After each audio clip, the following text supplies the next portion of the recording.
So the first thing we're going to look at is, what is a trust? I mean, you hear this word trust. Well, what exactly does that mean? Well, basically, trust is a creature of state law. So depending on what state your client lives in, that state's laws control trusts. And of course, there's also offshore trusts. So trusts are in different countries, different jurisdictions around the world. So again, it's the trust laws are basically under which jurisdiction, what state, what country the trust was established. So here in Texas, basically you can do anything with a trust as long as it's not illegal or in violation of public policy. So I have a citation there, the Texas Trust Code, which is contained within the Texas Property Code. That is our basically, those are our statutes that regulate trusts here in the state of Texas. It's the Texas Trust Code, which is contained within the Texas Property Code.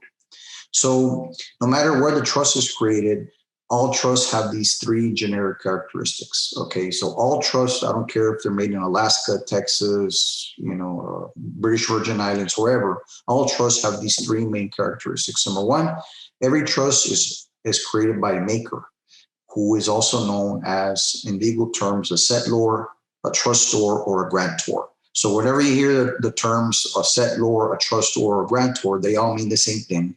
They mean the trust maker. Okay, so the trust maker is a person who sets up the trust and they leave instructions. Okay, we like to call them, when we work with our clients, we like to say babysitter instructions. So the analogy here I make is when you imagine, those of you that have children, when your baby was born for the first time and you're going to take your first vacation, and you're going to leave the baby with a babysitter, whether it's a relative or the grandma, grandpa, whatever. You probably left very detailed babysitter instructions the first time you left your baby and went on vacation. And I'm sure the instructions were, baby has to take naps at certain hours. You need to feed the baby with certain type of milk or formula. They can eat this type of food. Be sure to change the diapers or contain here and there. Those are babysitter instructions. So the same thing is with a trust, in that the trusts are basically their babysitter instructions, very detailed instructions of how you want your estate, your assets, your bank accounts, whatever's in the trust, how do you want to be passed on to the next generation? Because let's face it, when you pass away, you can't leave instructions anymore. So whatever you wrote down while you're alive, those are the babysitter instructions. Okay. So again, the first characteristic of a trust, and again, this isn't all trust, is the maker, the trust maker, also known as a settlor, trustor, or grantor. So for the purposes of this presentation, I'm going to be using the word grantor a lot. So grantor simply means the trust maker that set down the instructions and created the trust. The second characteristic that every trust has is a trustee. The trustee, it could be a person, or it could be an institution like a bank or other type of financial institution that basically they're responsible to carry out the trust maker's instructions. So remember those babysitter instructions that I was talking about. The job of the trustee is to carry out those babysitter instructions. Feed the baby at a certain time, change the diapers, give him milk, him or her milk, etc. Those are the instructions that the trustee has to carry out. So in the case of your client, the trust may say,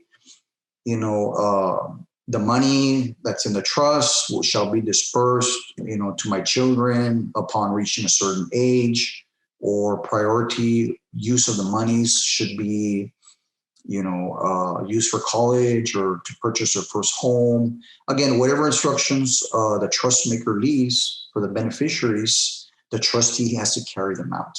Okay. Now, there are certain types of trusts that we're going to discuss in a little bit in a couple of slides. The trust maker can also have a trust while he or she is alive. And while they're alive, the trust maker can be their own trustee while they're alive. And we'll talk a little bit more about that when we talk about revocable living trusts. So again, the trust maker sets up the trust, makes the rules, and the trustee carries out those instructions that the trust maker left. And finally, the third element of a trust, again, it's generic, that's in all trusts, there must be a trust beneficiary. So the beneficiary is the person, or it could be a charitable institution. Basically, the beneficiary enjoys the trust property under the instructions that the trust maker left. Now, trust can be created by more than one person, more than one trust maker. These are usually called joint trusts. So typically, in this situation, they're usually a husband and wife, usually spouses. Spouses can set up a joint trust, leaving instructions for the next generation or for a charity, whoever the beneficiary is going to be. Now, another element of trust, they have primary beneficiaries and they can have contingent beneficiaries. Trust can have primary beneficiaries, so those are the first in line people that are enjoying the benefits of the trust. So, for example, let's say a husband and wife sets up a trust, and while they're alive, they control the trust. They're their own trustees. Chances are, while they're alive, they are also the primary beneficiaries to enjoy their trust. Okay, and we'll talk more in detail about that in the coming slides. Now, contingent beneficiaries would be, it's usually after the primary beneficiaries pass away. In this example, let's say it's a husband and wife. They could be primary beneficiaries of their own trust while they're alive. After they pass away, they would designate contingent beneficiaries. So contingent beneficiaries typically would be children, grandchildren, or charities. Okay, so you have the primary beneficiaries, and then after they pass away, we have contingent beneficiaries. Or there could be another event that triggers the contingent beneficiaries. Maybe we can say at a certain age, the primary beneficiaries get their distribution, and then after that, we have some contingent beneficiaries. Again, whatever instructions the trust maker wants to leave, that's perfectly fine. As long as it's not illegal or against public policy under Texas law. The next element, all trusts must be in writing and they must be signed by the settlors, the trust makers, okay? And there are many different types of trusts created during the grantor's lifetime. So again, the trusts come in many different flavors. We'll talk about a few. So we have, when the trust is created during the grantor's lifetime, we call these living trusts. Living trusts because they're created during the grantor's lifetime. And then the other type of trusts are called testamentary trusts. Testamentary trusts spring out. They spring out from a will. So after the trust maker passes away, the will is probated in probate court, and that triggers a testamentary trust. But again, it has to go to probate court. If the grantor creates trust while they're alive, a living trust, it avoids probate court. So basically, living trusts are will substitutes. That's one of the benefits. Okay. Now, trusts, whether they're testamentary or living trusts, they come in two flavors. We have irrevocable trusts and we have revocable trusts. So an irrevocable trust, and then we have revocable trusts. What's the difference? Well, an irrevocable trust is irrevocable. You can't change it. Once you create it, it's set in stone pretty much, with very limited exceptions. When we work with our clients, we build in some back doors of how you can modify an irrevocable trust. For example, we can use a trust protector, or it can be modified, under court order. But again, the general rule is irrevocable trusts are set in stone. Once you set them up, that's it. They can't be changed with some very limited exceptions. All right. Now, you might be thinking, why would anyone want to set up an irrevocable trust that you can't change? Well, there's many benefits to having an irrevocable trust that you can't change. So the common usages for irrevocable trusts is they're used very frequently for federal estate and gift tax planning. Okay, there's a lot of benefits. Charitable planning. And the third one is asset protection. That's a huge one, because when you have an irrevocable trust, under most states, under most jurisdictions, you have asset protection, which means if the beneficiary of the trust is sued, that creditor would not be able to reach the assets that are in the irrevocable trust if it's set up properly. So these are some of the big advantages of why people do irrevocable trusts. Okay, a lot of estate and gift tax planning, charitable planning, or asset protection to protect against lawsuits.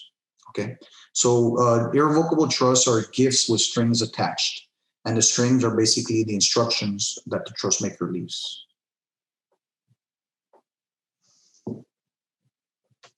Now let's talk about revocable trusts. So revocable trusts, they pretty much have to be done while the trust maker is alive, when the grantor is alive, and they're revocable because they can be changed at any time by the trust maker. So the trust maker has 100% control. They can change They're revocable trust anytime they want, as long as they're alive and they have mental capacity. We don't need court involvement. Okay, so the benefit of a revocable trust is, again, the trust makers can change a rule anytime. And typically we use this, with a husband and wife, a typical a married couple with children, and they want to create a trust for their benefit while they're alive. Again, we're going to look at in more detail of the benefits in a second. But basically, the biggest feature here is the trust makers can change the rules. So, for example, let's say husband and wife, and their children are very young. Let's say, I did a trust a few months ago, and the children are like 5 years old and 3 years old.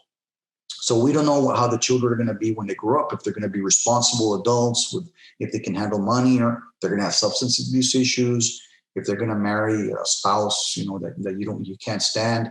That's why the revocable trust gives the trust maker the flexibility to change the rules in case once the children become adults, hey, okay, are they responsible or not? If they're not responsible, we're probably going to change the rules, their inheritance rules within the trust. So this creates maximum flexibility.